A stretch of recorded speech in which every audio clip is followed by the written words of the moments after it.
මේ ව්‍යසනයෙන් මියගිය සියලු දෙනාට නිවන් සුවත්, අසනීපෙන් රෝගාබාධ වලින් පීඩාවට පත් වෙලා ඉන්න සියලු දෙනාට සත ශාන්තියක් එක හඬට දොහොත් මුදුන් දීලා සාදුකාරයක් දීලා ප්‍රාර්ථනා කරමු. මේ වෙලාවේ ඕනේ ආශිර්වාදය විතරයි. මේ වෙලාවේ කිසිම භෞතික දෙයක අවශ්‍යතාවයක් මිනිස්සුන්ට නැහැ. මිනිස්සුන්ට ඕනේ සැනසීම විතරයි.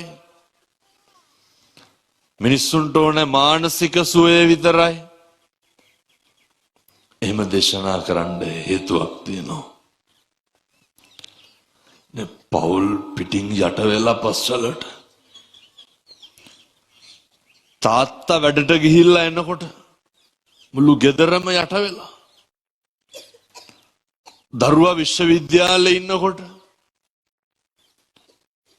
එක විශ්වවිද්‍යාලේ දියණියක් කියනවා, හාමුදුරුවනේ ගෙදර ඇවිල්ලා හිටිය අක්කට බබෙක් හම්බෙලා. සාමාන්‍යයෙන් අර දරුවෙක් ලැබුණාම ගෙදර අම්මා ගාවට එනවනේ.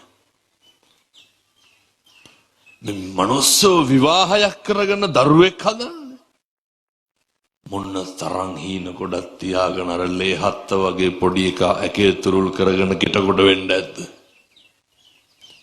ඊයාවනම් අද පස්සල්ට යට වුණා. මෙහෙම ඛේදවාචක සිද්ධ වෙන්නේ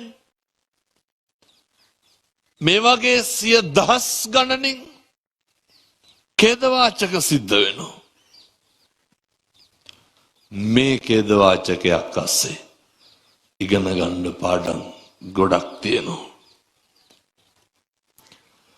උද්දෘත කරන්න සූත්‍ර පාඨ කොතෙක් තිබ්බත්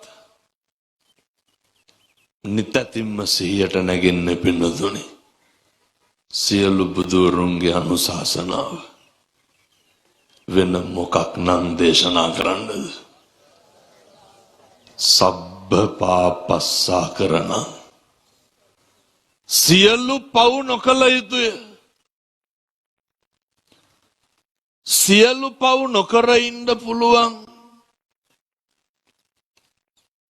එකම ආත්මය මොකක්ද? ඒක දැන් හම්බෙලා තියෙනවනේ. ඇයි එහෙනම් නොකර ඉන්නේ නැත්තේ? එකදු පාපයක්වත් කරන්න එපා. ඓතිහාසික පුදබිමේ ඉඳන් අදිෂ්ඨාන කරගන්න. පින්නතුනේ මේ රහතන් වහන්සේලා වැඩ හිටපු භූමිය